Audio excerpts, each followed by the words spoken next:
به اوکویل خوش اومدید. تیم نصیری به خاطر درخواستای فراوون شما عزیزان ایرانی هر جمعه اپیزودی در مورد اوکویل خواهد داشت. اگه تازه به کانادا اومدید یا در نظر دارید که برای زندگی به اوکویل بیایید، این اولین ویدیو ما کمک خواهد کرد که اطلاعات بهتر و بیشتری از اوکویل بدونید. چرا اوکویل و چرا در سالهای گذشته ایرانیای زیادی به اوکویل اومدن؟ اوکویل در جنوب اونتاریو و کنار دریاچه اونتاریو واقع شده. نیم ساعت به تورنتو و حدوداً 1 ساعت به نایاگرا فالز فاصله داره.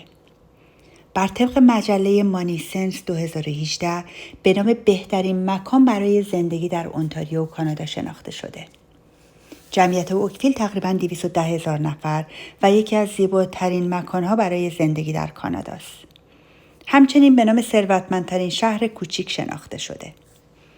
دلایلی که مردم عاشق اوکویل هستن، یکی دانتانشه که در جنوب اوکویل و در کنار لیک اونتاریو بسیار زنده و سرحال با رستوران و بارهای مدرن و لاکچری، بوتیک‌های شیک، آرت گالری و ساختمان‌های تاریخی.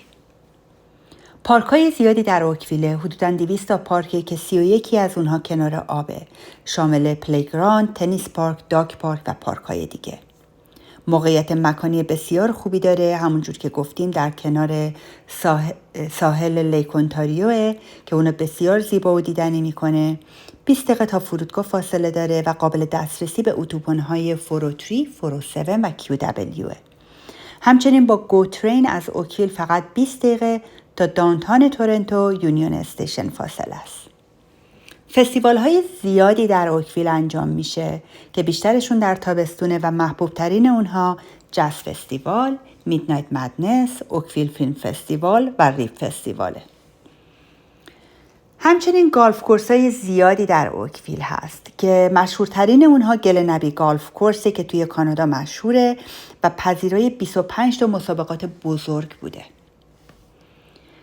از نظر اقتصادی، کارخونه فورد که یکی از بزرگترین کارخونه‌های کانادا هست، در اوکویل واقع است با 5,000 تا کارمند. همچنین کمپانی‌های بزرگ دیگه‌ای مثل سیمنز، اویوا که شرکت بیمه است و ودر نتورک در اوکویل هستند که موقعیت شغلی رو در اوکویل بسیار مناسب می‌کنه. شریدان کالج دانشکده تکنولوژی و یادگیری‌های پیشرفته برای گرفتن دیپلم یا سرتیفیکیت‌هایی مثل فیلم، سینما، طراحی، کامپیوتر، بیزینس، تکنولوژی، مهندسی، انیمیشن نیز در اوکویل هست با حدود 4,000 تا دانشجو. از نظر امنیت بسیار شهر امنیه، یکی از امن‌ترین شهرهای کانادا شناخته شده و مهمترین مدارس خوب اوکویله. مدارس اوکویل در مقام‌های بهترین‌ها تاپ 10 در اونتاریو قرار دارن.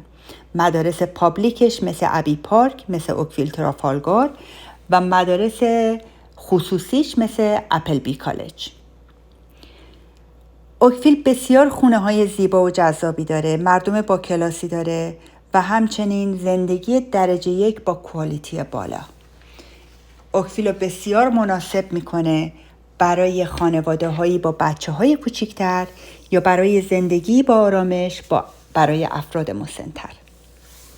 امیدوارم از این اپیزود ما استفاده برده باشین. تیم نصیری با 20 سال سابقه در اوکویل در اختیار شماست. اگه سوالی داشته باشین لطفاً با ما تماس بگیرین. 416 886 4612. به امید دیدار تا هفته آینده.